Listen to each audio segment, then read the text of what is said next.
Many years ago, in the early 70s, about 72, 73, I was in Bible school.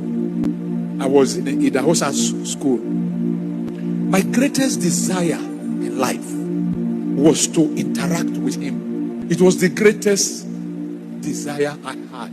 Henry, sometimes I would cry. I'd cry all night. I said, God, how can I meet this? I was in his church. It's not like it is now. I couldn't meet him. I was sleeping in church. I was sleeping on benches. So the possibility of meeting him was just not there. But I was crying. I said, God, there is something in this man that has to come to me. There's something in him that I must have. I just know that I need that something that will change my life. So I kept crying. One day, he was teaching in Bible school, teaching us in school, and he was talking about evangelism. And he challenged everybody. And he said, if you are not a soul winner, something is wrong with you. That day was a Tuesday. The next day, Wednesday, I woke up in the morning. I went into Benin City. I started preaching from house to house. House to house. I'm not joking. I'm telling you the truth. I know you know. I'm telling you the truth. I went from house to house. I got to a house. When I got to this house, people were crying. There was a crowd outside the house. So I started asking. And the house wasn't too far from the church. So I was asking, what happened? They said, a baby just died. I didn't know too much about Bible, but I had read where Jesus entered a house and drove everybody out. So I decided to practice it. So I went to the house. That's how crazy I was. My Christianity, violent. That's why I said I wanted you to stay and hear my story. When I got there, I started with the people that were gathering us. I said, everybody go. Everybody leave. They didn't know who I was. They were just wondering. They thought probably I'm police or something. So everybody started. So I stepped into the house. I said, everybody out. Out. Except for the mother and father of the child. Everybody. I drove everybody out. Remaining the father and the mother. I said, give me the child. They were looking at themselves. I said, give me the child. So they put the child in my hand.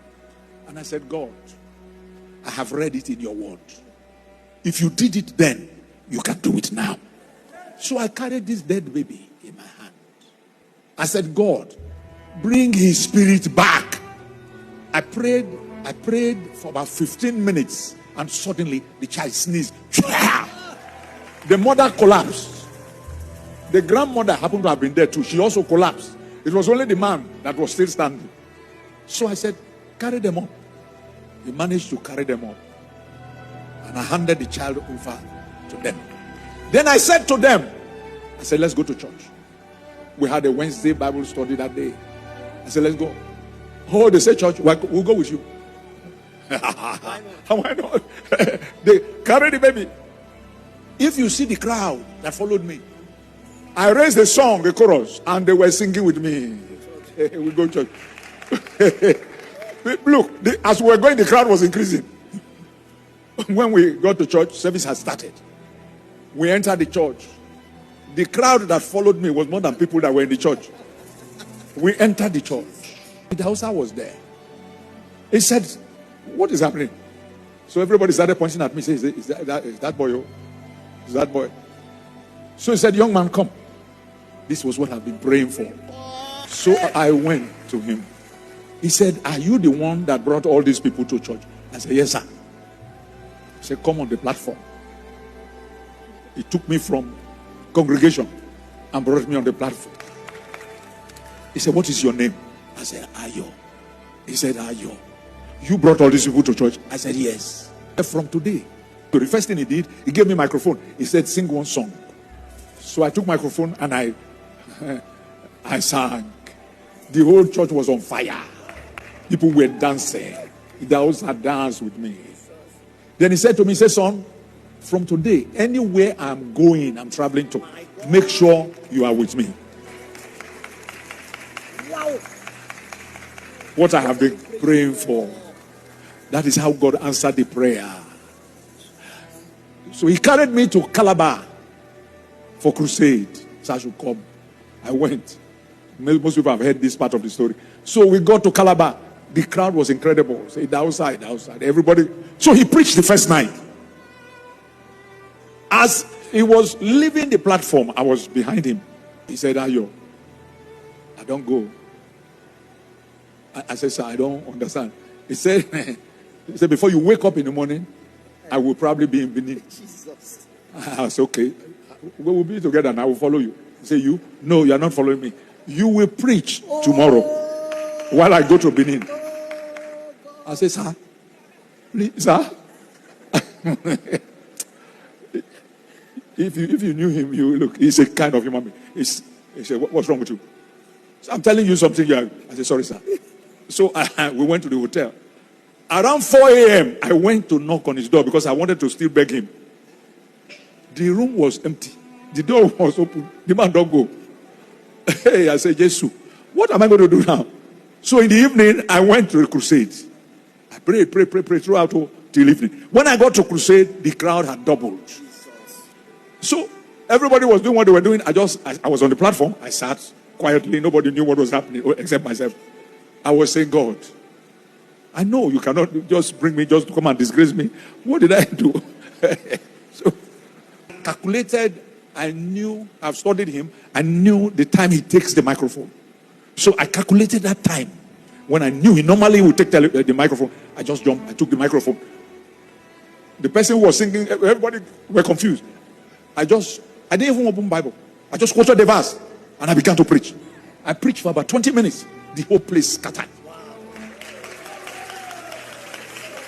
Come and see miracles. Come and see miracles. So I told them, I said, tomorrow night, what we are seeing now is a joke. So the next night, they come. By now, I don't bold more when I say I have the same thing. So this was now the last night. If you see crowd, I preached, the whole place was on fire. I went back to my hotel. I think I left at about 3 or so in the morning to Benin. When I got to Benin, Archbishop Idahusa was sitting in front of the church, just sitting down, relaxing. So in my mind, I said, so this man did this intentionally, just for me. Look, I'm being honest, this is me. I said, just to suffer me. So I was walking towards him. He laughed, he was laughing. I said, sir, you are laughing? He laughed. He said, how did it go? I said, well, it went well. It was very good, but I didn't want to. So he asked from some other people who stayed with me, how? They said, it was incredible. So he said, come. He put his hand on my head and rubbed it and rubbed my head. He said, you're a good son. He said, I did what I did intentionally. I am training you for something. Wow. I started crying. I cried. He said, no, don't cry. From then, Togo, Kaduna, Lagos. Some people have been sending me photographs of those days. So one was the Lagos one. He said, I've told you. He was the first to take me to America. He said, do you have passport? I said, no. He said, come on. That's the way he talks. Come on, get your passport. Yeah, so I went to get my passport. He said, bring it. I gave him. Before I knew he got the visa, he just sent it. At this time, I was in Warri now. I was back in Warri. So he sent the visa to me. That's how we went to the US. And he started taking me everywhere. Anywhere I'm going, just be following. If I forget, remind me that I said you should follow. And I followed this man. We met T.L. Osborne. He liked me. He said, come and do crusade.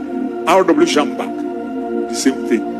There are so many of them. And that's how I met Maurice Cerullo. And not too long after that, my father died. And Cerullo came into my life. And here I am today.